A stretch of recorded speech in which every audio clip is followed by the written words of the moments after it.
သူစိတ်ကိုအတင်းလျှော်ပြီးငါအိတ်ချင်နေလို့စိတ်ကြောင်ခြောက်ချခင်းနေလာနေမှာပါလို့ကိုနှစ်သိမ့်လိုက်တယ်အိတ်ခမ်းတဲ့သွားဖို့ပြင်းနေတော့ဖုံးကထပ်မိလာပြန်တယ်တူဒီတခါတော့မင်းခံစိတ်တူနဲ့ဖုံးကိုကောက်လိုက်တယ်ခမရဘာလို့လဲဘာလို့နောက်ပြောင်နေတာလဲ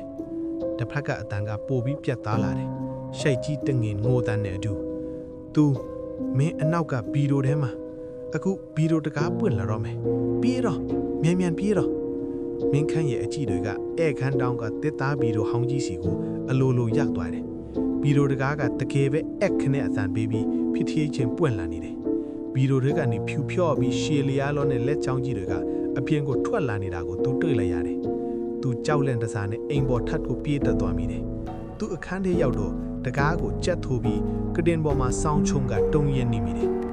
ခဏကြာတော့အင်ကြီးတစ်ခုလုံးတိတ်ဆိတ်သွားပါတယ်မိုးတန်ကလွဲလို့ဘာမှမကြားရတော့ဘူးသူအသက်ကိုဝါရှူရင်စိတ်အေးရောက်စူးစမ်းနေတော့သူ့ရဲ့လက်ကင်ဖုန်းစီကို message တစ်စောင်ရောက်လာတယ်အဲ့ဒါကသူအမိတ်စီကပါဒါအင်ကစပွဲတင်ဖုန်းလိုင်းကိုလွန်ခဲ့တဲ့နှစ်ကတည်းကဖြတ်ထားတာနော်ဖုန်းခေါ်လို့ရမှာမဟုတ်ဘူးတတိထားအောင်မင်းခန့်နေလုံးတွေပြူးသွားတယ်ဒါဆိုအခုနကငါကင်ခဲ့တဲ့ဖုန်းကဘဲကလာတာလဲအဲ့ဒီအချိန်မှာပဲကတင်အောက်ကနေဖုန်းမြူထန်တခုတိုးလေးထွက်လာတယ်တူတုံရင်နေတဲ့လက်တွေနဲ့ကတင်အောက်ကိုငုံကြည့်လိုက်မိတယ်ကတင်အောက်မှာဖြူဖြော့တဲ့မျက်နှာနဲ့မင်းကလေးတယောက်ကသူ့ကိုစိုက်ကြည့်နေတယ်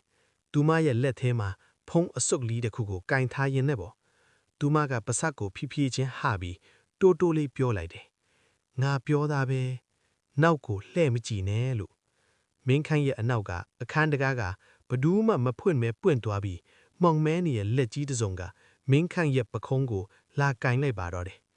အာမင်းခန့်ရဲ့အော်တန်ကမိုးတန်တွေကြားထဲမှာပျောက်သွားပြီးအင်ကြီးကတော့ထုံးစံအတိုင်းပြန်လဲတိတ်ဆိတ်သွားပါတော့တယ်